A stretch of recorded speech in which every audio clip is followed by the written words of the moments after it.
Hello students, very good morning.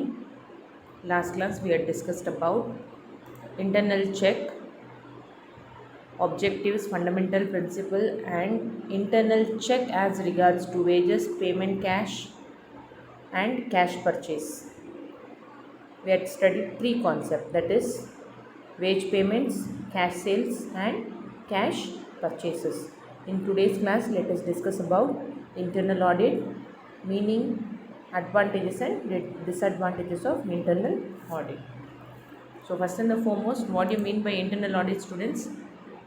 It is a review of operation and records undertaken within a business by specially assigned staff who called as auditor. The person who checks the transactions or to review the books of accounts, to check whether the profit and loss balance sheet is being correctly been given, the trial balances and bank reconciliation statements of companies account will be checked by the auditor, who is called as auditor. The term internal audit or operations audit is nothing but it is a post transaction. After the transaction, whatever the transaction which they have been updated in the books of records, which has to be reviewed, evaluated, cross checked and in the correct record books whether it has been updated or not. Which if it is not been updated, then the mistakes has to be rectified and the effectiveness of operations has to be continued on a daily basis with having a dual supervision of the manager.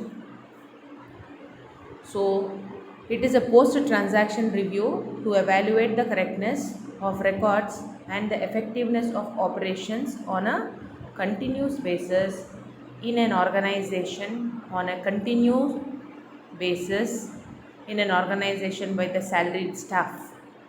Means for that a separate staff would be given and that particular staff is authorized to do all this transaction.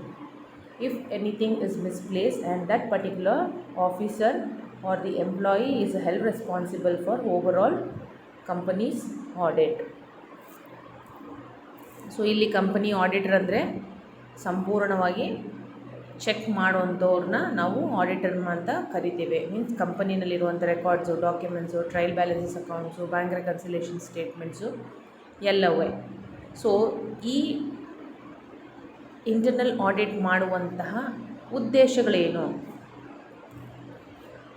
So the objectives of internal audit is nothing but to verify the correctness, accuracy and reliability, to ensure compliance with plans, policies, procedures, etc., to comment on effectiveness of internal control and internal check, and to suggest ways of different types of improvement, to facilitate earlier detection and prevention of frauds, economically and efficiently uses of employees or resources in the company, to assist management in achieving most efficient administration by establishing procedures and policies. So ಇಲ್ಲಿ internal audit ಮಾಡುವಂಥ ಉದ್ದೇಶಗಳೇನು? ಕರೆಕ್ಟಾಗಿ accuracy transactions ಎಲ್ಲ ಕರೆಕ್ಟಾಗಿ ಇರಬೇಕು. ಯಾವುದೇ ರೀತಿಯಾದಂತಹ plans ಆಗಲಿ policies ಆಗಲಿ ಅವರು ಸಂಪೂರ್ಣವಾಗಿ ಪ್ರೊಸೀಜರ್ಸ್ನ ಕರೆಕ್ಟಾಗಿ ಫಾಲೋ ಮಾಡ್ಕೊಂಡು ಹೋಗಬೇಕು. ಮಾಡ್ಕೊಂಡು ಹೋಗ್ತಾ ಇದ್ದಾರಾ ಇಲ್ವಾ? ಇದನ್ನೆಲ್ಲ ಆಲ್ರೆಡಿ ನಾವು ಈಗಾಗಲೇ ಈ ಪಾಠ ಶುರುವಾದಾಗಲಿಂದನೇ ನಾವು ಇದನ್ನೇ ಮಾತಾಡ್ತಾ ಇದ್ದೀವಿ. So I think you know better. So internal control, effectiveness of internal control ಅನ್ನೋದನ್ನು ನಾವು ಆಡಿಟರ್ಗೆ ತುಂಬ ಚೆನ್ನಾಗಿ ಗೊತ್ತಿರಬೇಕು. ಇಂಟರ್ನಲ್ ಚೆಕ್ ಬಗ್ಗೆ ಗೊತ್ತಿರಬೇಕು. Internal check regards to wages, cash over the counter and purchases. ಇವು ಮೂರು ಅಂಶಗಳು ಗೊತ್ತಿದ್ದರೆ ಆಡಿಟರು ಅಲ್ಲಿ ಯಾವುದೇ ರೀತಿಯಾದಂತಹ ಮಿಸ್ಟೇಕ್ಸು ಆಗೋದಕ್ಕೆ ಚಾನ್ಸಸ್ ಕೊಡೋದಿಲ್ಲ. ಅವರಿನ್ನ ಇಂಪ್ರೂವ್ಮೆಂಟ್ ಆಗೋದ್ರ ಬಗ್ಗೆ ಸಜೆಷನ್ಸ್ ಕೊಡ್ತಾರೆ. ಮತ್ತು ಇಲ್ಲಿ ಎರರ್ಸು ಮತ್ತು ಫ್ರಾಡ್ಸು, ಮಿಸ್ಟೇಕ್ಸು, ಎರರ್ಸು, ಫ್ರಾಡ್ಸು ತುಂಬ ಬೇಗನೆ ಡಿಟೆಕ್ಟ್ ಆದರೆ ಎಕನಾಮಿಕಲಿ ಫಿನಾನ್ಷಿಯಲಿ ಅವ್ರಿಗೆ ಒಳ್ಳೆ ಬ್ರ್ಯಾಂಡ್ ಸಿಕ್ಬಿಡುತ್ತೆ. ಒಳ್ಳೆ ಬ್ರ್ಯಾಂಡ್ ಸಿಕ್ಕಿದಾಗ ಅಲ್ಲಿರುವಂತಹ ಎಂಪ್ಲಾಯೀಸ್ಗೆ ಒಳ್ಳೆ ಇಮೇಜ್ ಕ್ರಿಯೇಟ್ ಆಗುತ್ತೆ, ಕಂಪ್ನಿಗೆ ಇಮೇಜ್ ಕ್ರಿಯೇಟ್ ಆಗುತ್ತೆ. ಸೊ ಅಡ್ಮಿನಿಸ್ಟ್ರೇಷನ್ ಪಾಲಿಸಿ ಇವ್ರದ್ದು ತುಂಬ ಚೆನ್ನಾಗಿದೆ ಅಂತ ಹೇಳಿ ಒಂದು ಒಳ್ಳೆ ರೇಟಿಂಗ್ ಕೊಡ್ತಾರೆ government of India. Next, let us understand about advantages of internal audit. It will have continuous check on the accounting records and the accounting staff will be alert. Errors and frauds are detected quickly and the books of accounts will be free from error. It facilitates the finalization of accounts easily at the close of financial year. Business activities are continuously reviewed. It facilitates the adoption of standard accounting practices in the firm. So ಈ internal ಆಡಿಟ್ನಿಂದು advantages ಏನು ಅಂತಂದರೆ, ವರ್ಷದಿಂದ ವರ್ಷಕ್ಕೆ ಇದು continuous ಆಗಿ books of accounts records check ಮಾಡ್ತಾ ಬಂದಾಗ ಒಂದು ಸ್ಟಾಫ್ಗೆ ಎಂಪ್ಲಾಯೀಸ್ ಬರ್ತಾ ಇರ್ತಾರೆ, ಹೋಗ್ತಾ ಇರ್ತಾರೆ, ಅವರಿಗೆ ಒಂದು ಅಲರ್ಟ್ ಇರುತ್ತೆ, ಭಯ ಇರುತ್ತೆ, ಕೆಲಸ ಮಾಡೋದ್ರಲ್ಲಿ ಭಯ ಇರುತ್ತೆ, ಮತ್ತು ಅಪ್ಡೇಟ್ ಮಾಡೋದ್ರಲ್ಲಿ ಭಯ ಇರುತ್ತೆ.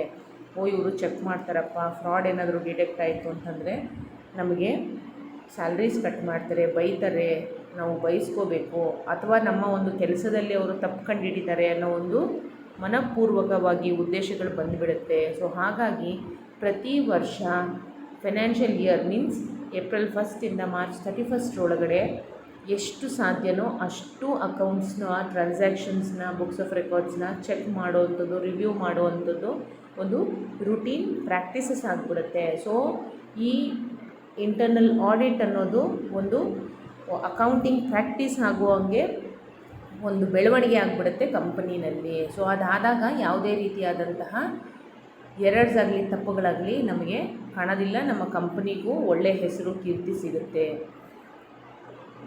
ಸೊ ಈ ಇಂಟರ್ನಲ್ ಆಡಿಟ್ ಮಾಡದೇ ಇದ್ದರೆ ಏನೇನು ಪ್ರಾಬ್ಲಮ್ ಆಗುತ್ತೆ? ಆ್ಯಸ್ ಯೂಶ್ವಲ್ ಅದು ತುಂಬ ಎಕ್ಸ್ಪೆನ್ಸಿವ್ ಅಂತ ಹೇಳಿ ಬಿಟ್ಬಿಡ್ತಾರೆ ಕೆಲವರು, ಅದನ್ನು ಆಡಿಟ್ ಮಾಡ್ಸೋಕ್ಕೆ ಹೋಗಲ್ಲ. ಬಟ್ ನೀವು ಮಾಡಿರುವಂತಹ rules, policies, procedures employees follow ಮಾಡ್ಕೊಳ್ಳದೆ ಹೋಗ್ಬೋದು. ನಂತರ ಅಡ್ವೈಸ್ ಮಾಡುವಂತಹ ಒಂದು ಆಪ್ಷನ್ನು ಮ್ಯಾನೇಜ್ಮೆಂಟೀಸು ಎಂಪ್ಲಾಯೀಸ್ಗೆ ಕೊಡ್ದೇ ಹೋಗ್ಬೋದು. ಅಮೌಂಟ್ ಇನ್ ವರ್ಡ್ಸ್ ಆ್ಯಂಡ್ ಫಿಗರ್ಸಲ್ಲಿ ಅದು ತಪ್ಪಾಗೇ ಇರ್ಬೋದು, ಯಾರೋ ಮೂರನೇವರು ಅದನ್ನು ಎಂಜಾಯ್ ಮಾಡ್ಕೊತಾ ಇರ್ಬೋದು. ಎಂಜಾಯ್ ಇನ್ ದ ಸೆನ್ಸ್ ಆ ಒಂದು ಫಂಡ್ಸ್ನ ಅವ್ರು ತೊಗೊಳ್ತಾ ಇರ್ಬೋದು. ಇಲ್ಲಿ ಪ್ರಾಪರಾಗಿ ರೆಕಾರ್ಡ್ಸ್ ಇಲ್ಲದೆ ಎಲ್ಲನೂ ಅದಲು ಬದಲು ಆಗಿ ಎಕ್ಸಾಮಿನ್ ಮಾಡದೆ ಅದನ್ನು ಚೆಕಿಂಗ್ ಮಾಡದೇ ಇದ್ದಾಗ ಅದು ಒಂದು ಕಂಟ್ರೋಲಿಗೆ ಸಿಗೋದಿಲ್ಲ. ಸೊ ಹಾಗಾಗಿ ಇಂಟರ್ನಲ್ ಆಡಿಟ್ ಮಾಡೋದೇ ಒಳ್ಳೆಯದು, ಮಾಡದೇ ಇದ್ದರೆ ಇಷ್ಟೆಲ್ಲ ಪ್ರಾಬ್ಲಮ್ಸ್ ಆಗುತ್ತೆ. So it will have an adverse effect on the accounting staff. It is expensive. Additional expenditure will have to be made to a separate audit wing.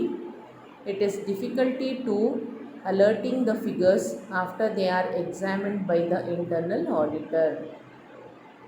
So ಹಾಗಾಗಿ internal audit ಮಾಡೋದು ಒಳ್ಳೆಯದು, ಖರ್ಚಾಗುತ್ತೆ. ಸಪ್ರೇಟಾಗಿ ಆಡಿಟರ್ಸ್ನ ಕರಿಬೇಕು, ಅವರಿಗೆ ಸಪ್ರೇಟಾಗಿ ಪೇಮೆಂಟ್ ಮಾಡಬೇಕು ಅಂತ ಇದ್ದಾಗ ಕಂಪನಿ ಬೆಳವಣಿಗೆ ತುಂಬಾ ಕಷ್ಟ ಆಗಿಬಿಡುತ್ತೆ. ನೀವು ಎಷ್ಟೇ ಕರೆಕ್ಟಾಗಿ ಮಾಡ್ತಾಯಿದ್ರು ಕೂಡ ಎಲ್ಲೋ ಏನೋ ಒಂದು ಪಾಲಿಸಿ, ಎಲ್ಲೋ ಏನೋ ಒಂದು ರೂಲು, ಎಲ್ಲೋ ಏನೋ ಒಂದು ಆ್ಯಕ್ಟ್ ಪ್ರಕಾರ ಮಾಡುವಂಥದ್ದು ತಪ್ಪೋಗುತ್ತೆ. ಆ ತಪ್ಪೋಗಿರೋದು ಕಾಲಾಂತರಕ್ಕೆ ಅದು ಹಂಗೆ ಕಂಟಿನ್ಯೂ ಆಗುತ್ತೆ ವಿನಃ ಅದು ಕರೆಕ್ಟ್ ಮಾಡ್ಕೊಳ್ಳೋಕ್ಕೆ ಅವಕಾಶ ಸಿಗೋಲ್ಲ ಇಂಟರ್ನಲ್ ಆಡಿಟ್ ಆಗದೇ ಇದ್ದರೆ. Thank you students. Let us continue in next class.